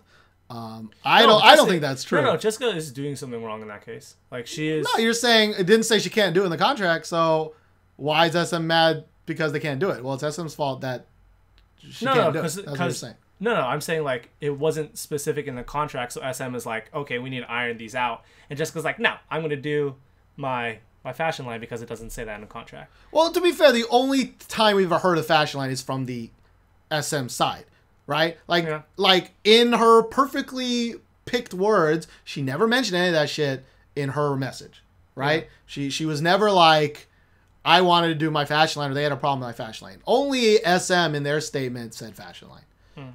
And I told you, I don't even really think it's about the fashion line. I think that was just their proof that they needed something to target, because they can't just say what really happened.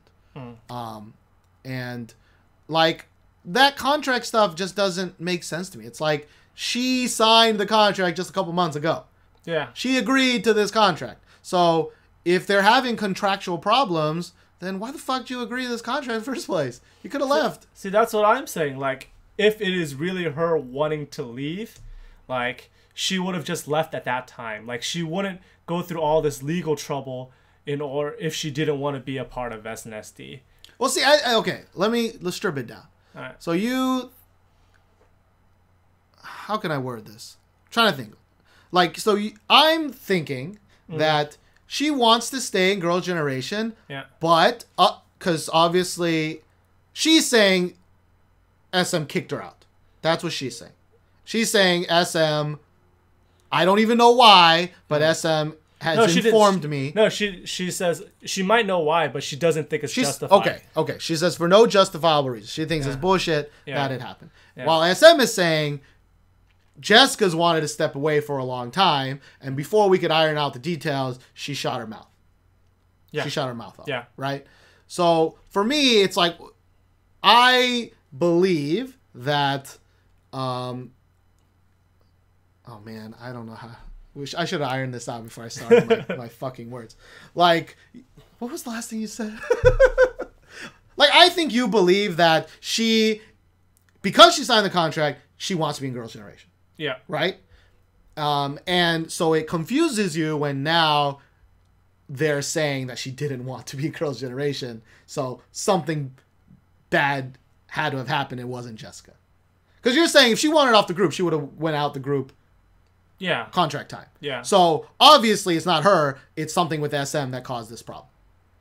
Or something. I think it's like, in my mind, I think it's not really anybody's fault. Because like SM is saying, I want to make money, right? Like, maybe they had contractual obligations, but in my mind, I think the contract that she signed wasn't as detailed as SM could have, like, ironed it all out to be, as they probably should have. So Jessica is trying to, like, get perks and benefits from that ambiguity. Okay. But my issue is, like, contracts are fucking contracts. Like, what kind of multi-million-dollar company doesn't have a fucking ironclad contract? Especially one known for slave contracts. If that doesn't make sense. If that is the case, then SM would have come straight out and said, Jessica is breaching the contract that we signed. But that's why I don't think it's a contract issue. I think it is. They're blaming this contract. I think personally, it's that she just didn't want to do it anymore. Right? She just didn't want to do it anymore. Now she made, but that in a sense is a contract breach. If she's like, I don't want to be in SNS, I don't want to do these promotions anymore, then SM can be like, you're breaching our contract. Well, I think that's why they were like, okay, well, according to SM at least, they were like, we talked about it. I thought we were going to agree that she don't have to stay the 3 whole years. She just should probably stay for 1 more album, and then we can slowly phase her out so she doesn't fucking sully us, and she doesn't fucking... Who's the guy that left EXO? Chris, right? Chris doesn't sully us. But she went ahead and was like, I got to get in front of this, right? There could be a lot of reasons. Maybe she's getting married, or maybe it's fashion line. But she went out and was like, nope, just kidding, first. Which I can't blame her for, because like it's either you like go first and say your words and say it the way you wanted to do it, or you're gonna have it come through like this big, which is technically going to be the opposite side, but right? There's a way to do it together. That's the thing. Like we talked about Kara. There's a way for them to be like, those 2 Kara members were not saying amazing things about DSP at the end, but they found a way to be like, the contract's over, we're not renewing, we're going to go separate ways, we're already lined up this reality show where we're going to get 1 new member, we all got it all planned out, don't worry about it, guys. And like, as much as you may not be a Kara fan, like, they handled that surprisingly smooth. Yeah, same. I thought the same way about that. And now Zaya was much rougher, but there's a lot more mystery involved in that, but... Well... I think it's the opposite. I think he was pretty straightforward of like, while we don't know the details, he was like, we're not being treated right. I'm going to talk to this dude. We're going to figure this shit out. And they figured that out. Now, how they figured it out is not known. But like, it's the SM things that are more mysterious. Like, we still don't know why Chris really left. We still don't. Sully hasn't said a damn word in like 3 months. Yeah, both of them were cited as like health concerns, right? Like health concerns. Yeah. But then they don't say anything, right? Like the Zaya guy was like tweeting like a madman. Like, here's the entire process that I'm thinking and going through. He said, "See, that's the thing that I agree with you. That like, I'm not trying to place blame, because I feel like both of them are at fault." Yeah. That they can't be mature adults and handle the situation. Well, I mean, that they just... Okay, so Jessica has been with SM for, like, millions and billions of years. Can't you guys, like, handle this, like, business partners that have been together for, like... But they're not business partners. They never were. Jessica was never at that level of partnership, right? Like, you had to be BOA level to be there. Yeah. So that's the thing. Like, for me, like... as a teacher or as like a boss, right? I'm trying to think of it that way. And it's like, no matter what, right? Like, yes, slave contracts is a problem, and we'll never know exactly what Jessica had to do. Maybe her whole life, she hated it all, but she sucked it up because she was with her friends and they were doing what they wanted to do. Maybe. And maybe now that they're all branching out and dating guys and they're not living together, and she just kind of... Like, there's many nice stories or nice ways that this could have happened. Yeah. But I just think that... I mentioned it. I don't want to talk about this for too much longer, but I mentioned how I personally think that if it was all SM's fault, she should be able to tell us why. Right? Like the Zaya guy. He was like, this is our problem. The problem's with this guy. I'm going to talk to this guy. We're going to get it figured out. Like, for me, that sounds like a normal person. Not a PR person. That sounds like a normal person. See, but Zaya, like, he didn't really, like, give any details of what was, like, wrong. He just said, like, the CEO's mistreating us, so I'm going to talk to him. Like, that's a pretty good detail.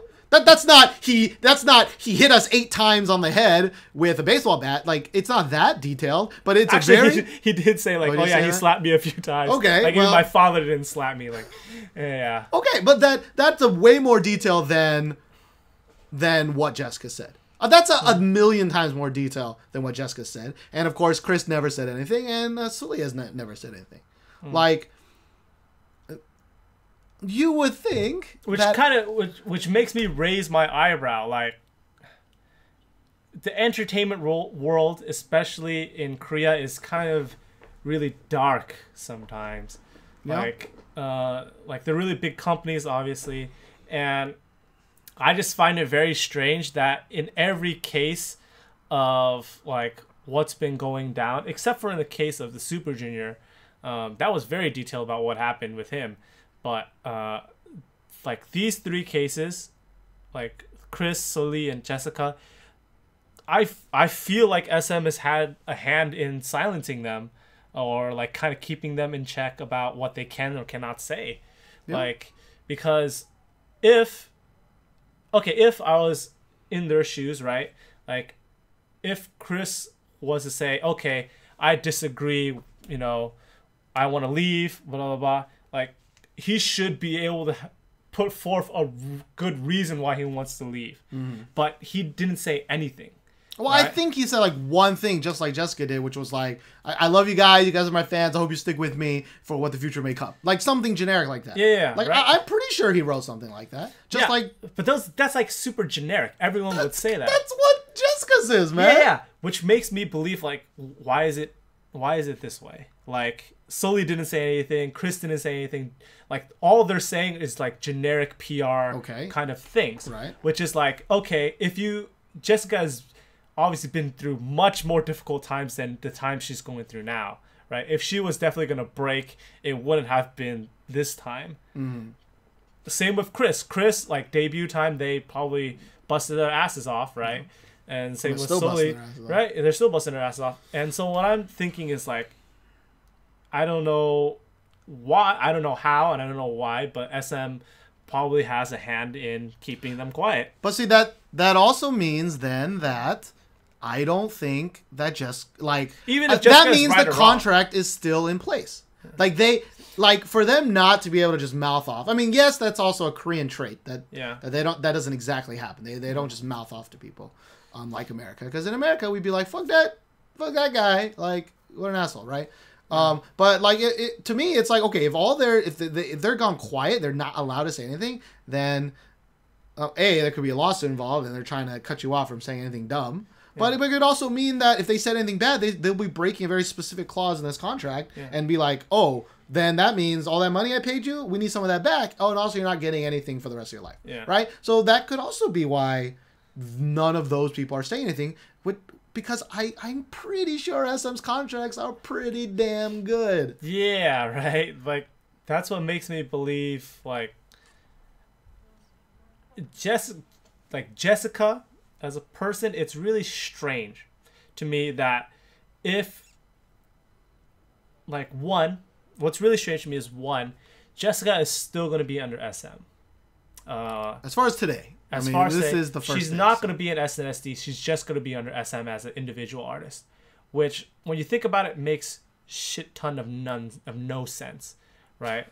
Like, you can, in my mind, be a part of SNSD and still not do like the promotions if you're busy. Like, Yuna had like a whole bunch of filming, and she was gone from a whole bunch of like touring. Sure. Right. Like, so it's super possible, right? But she was representing them in another fashion. In both parties' interests, it would be best if Jessica didn't leave SNSD, which makes no sense as to why this is happening. So that's the thing. I think this is the harshest possible punishment they could have given her.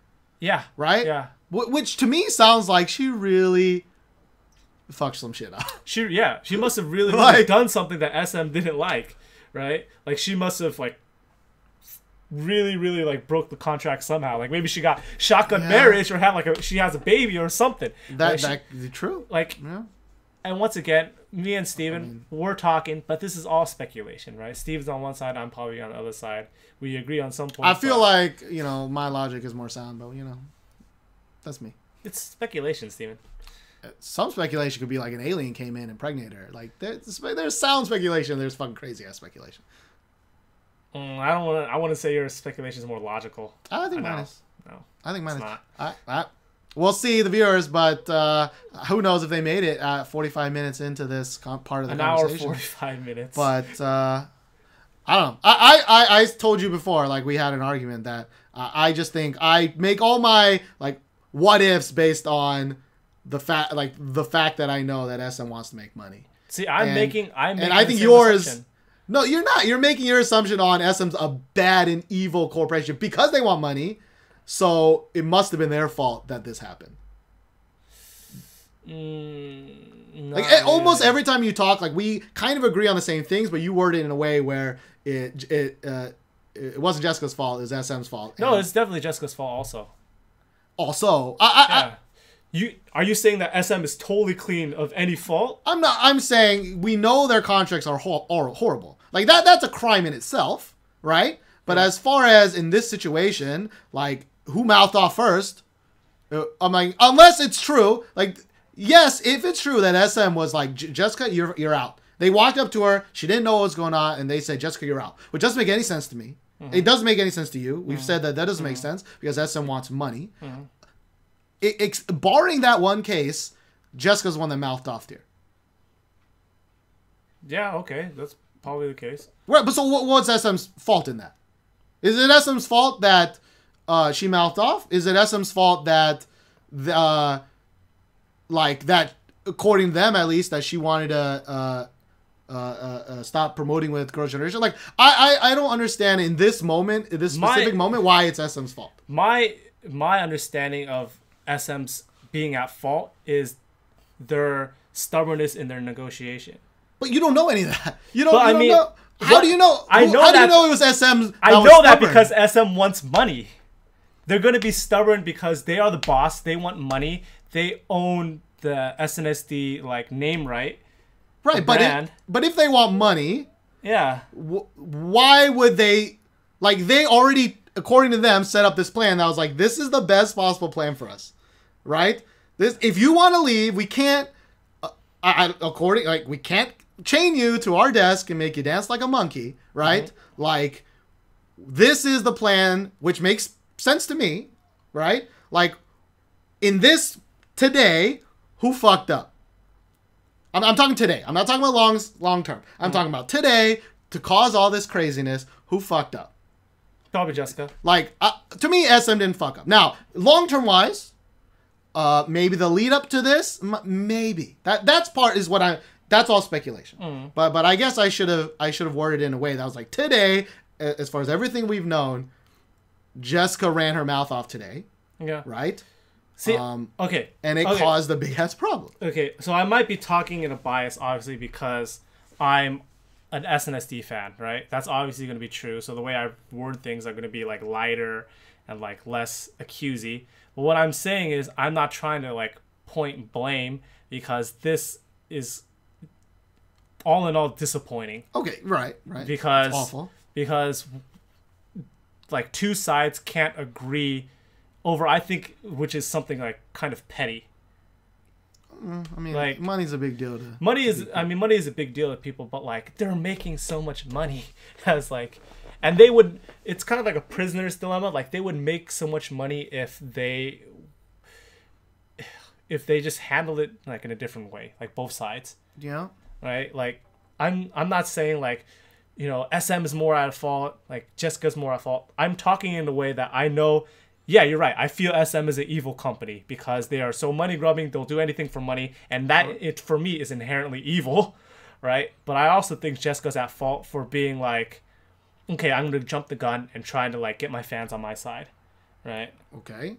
Yes. So what I'm trying to say is that like, I think what happened here is kind of like a perfect storm. Like my thought is that the contract probably wasn't like all that sound. I still don't agree with that contract. Yeah. That doesn't make sense to me that SM slave contracts weren't sound. Like, it's pretty sound, man. They're called a slave contract for a reason. So if SM was like, okay, in spring, like, okay, you want to do your personal things, like this coming spring, you're not going to be a part of like SNS, you know, you're not going to be a part of team promotions. Like, why wouldn't they release it then? Why do they have to like wait until spring to say it? And why do they have to wait until like? Well, primarily, it makes 100%.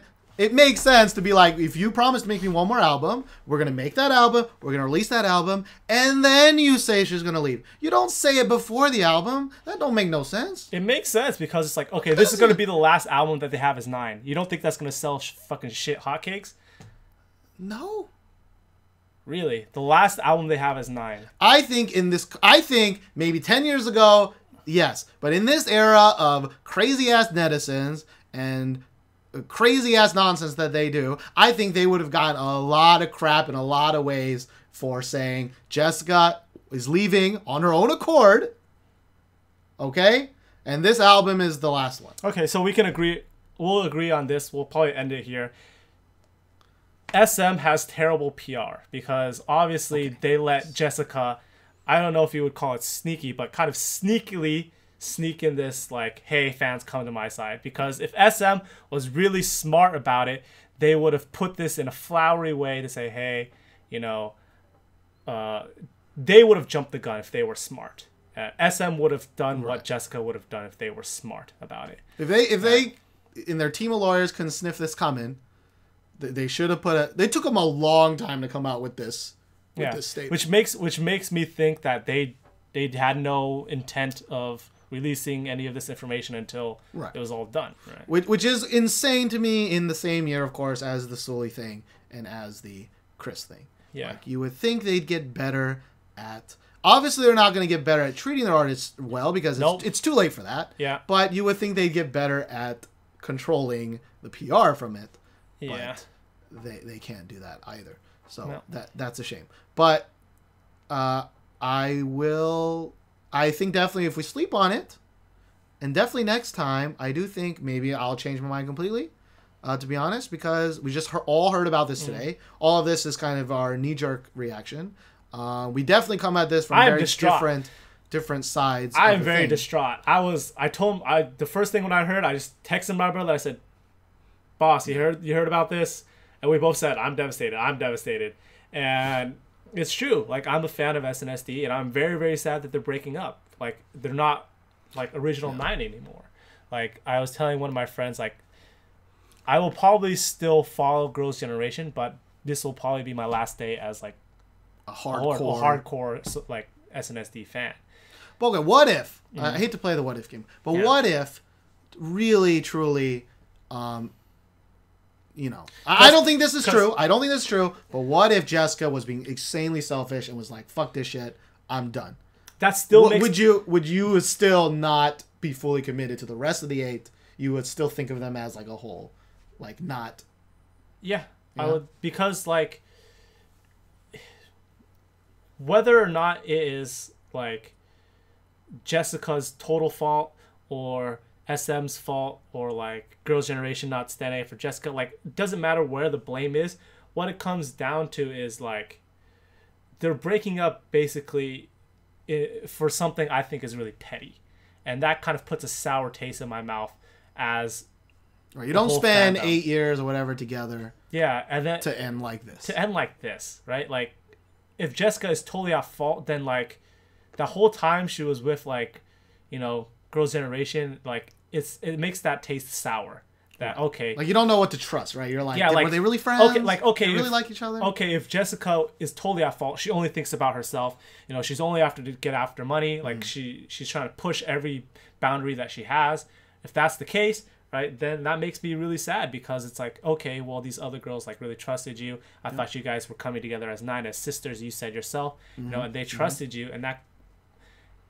And even if I follow the 8, which I probably would follow them just as I am going to follow them now, but it's not the same. It's just like, okay, they were betrayed. Like they're probably going to be different after this because you know, whatever's going to happen. Like I saw those pictures of the 8 other girls like going to the airport. Like all of them just look like tired as shit, unhappy as shit, and obviously it might have just been the morning. But just looking at that was like they knew they were getting their picture taken right now. Without Jessica, and they knew why, and they were unhappy, and that just kind of breaks like the glass. It breaks the seal of like that movie kind of feeling that I want to feel about my fandom, because K-pop, you kind of have to have like kind of a little bit of emotional investment to kind of like it sometimes. Yeah. Right. Yeah.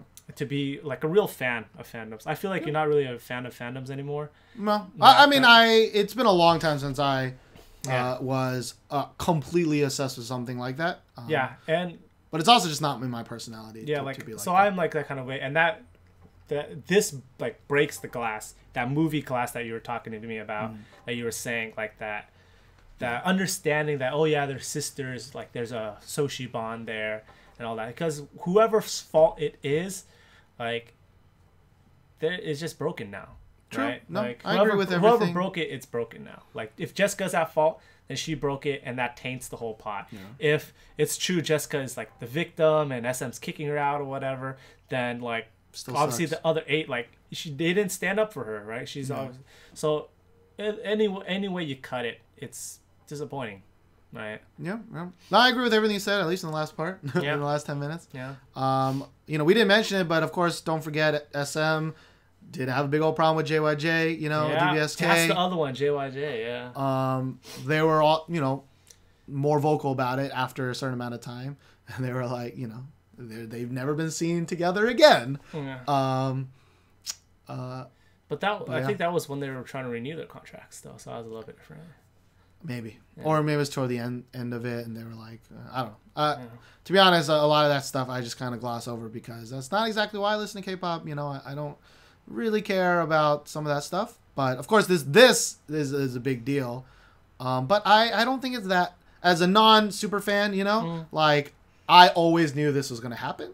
And you knew it was going to happen. I knew they were going to break up, but not in this way and not this soon. You know, it always kind of creeps up on you. Not in this like finger pointy, accusey, dragging through the mud kind of way. You know. Yeah, I always thought it would be more of a Kara where it was like, all right, we're done with our contract. We had a good run. We're off. Yeah, I was surprised when all 9 of them re-signed their contract because I was like, okay, well, I think if anybody left now, then they wouldn't have any qualms. They'd be like, okay, I still want to be part of SNSD, but you know, I'm getting too old to do touring, like whatever. Then that would be a legitimate reason, right? But yeah, I guess to sum up everything, I wish there were reasons. I wish there were reasons and not PR statements. I wish there's more information about what's going on. Yeah. Right. Which we might find out, but probably not, because we haven't heard from Sully in a while. We haven't heard from Chris in a while. Because SM is a little bit good about... They're not good about this PR, but they are good about covering shit up when Silencio. hit the flat, right? Yeah. So if you made it all the way this far and you're yelling because you either don't agree with me, probably, or you don't agree with Josh, probably not, but... please tell us what you think. Try to not put it so hate-filled. I really did try to hold back. I don't know. I don't know if it came out well. But leave us a comment on our YouTube channel, or, of course, you can talk to us on Facebook or Twitter. We're really, really bad at checking that or updating it or talking on it. But usually if you at me on Twitter, I'll probably talk to you.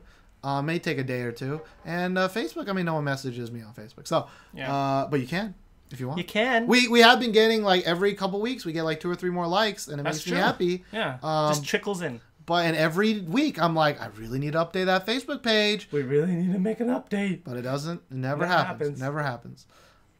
Which is all my fault. Not really. We don't really get too much activity on Facebook, is why. Like people. But I think that also is, if someone went to our Facebook page and was like, "Yo, they haven't written anything in 7 months," right? Like, I think that also affects that. So that's always been one of my long-term goals. But short-term goals, you know, like a girlfriend or our other project that I'm working on, or playing video games. I know it sounds really dumb, but like. It's been a long time since I played some video games, and the last couple of weeks, I've been... League of Legends World Championships. It's happening right now. It's happening we're going, not next week, in 2 weeks. Yeah, 2 weeks, and then the week after that. And the week after that, we're going to the semifinals and the finals if you play League of Legends. See you there. And I just pretty much bullied you into buying PlayStation 4. And so we're going to be playing, hopefully, a lot more video games. If we don't, if we're not murdered for a blasphemy of... No, I'm not going to get murdered. Oh, sorry. If I get murdered... I'm not going to get murdered. From my blasphemy of, I guess, SM... Well, it's not really all that blasphemous, to be honest. It makes sense, but I just... All right. Well, what we thought was going to be a short, less than an hour podcast is now probably going to be 2 hours because of that talk. Thank you for staying with us. We're going to go now, and I thought I was going to have some time, but I don't know anymore. Boy.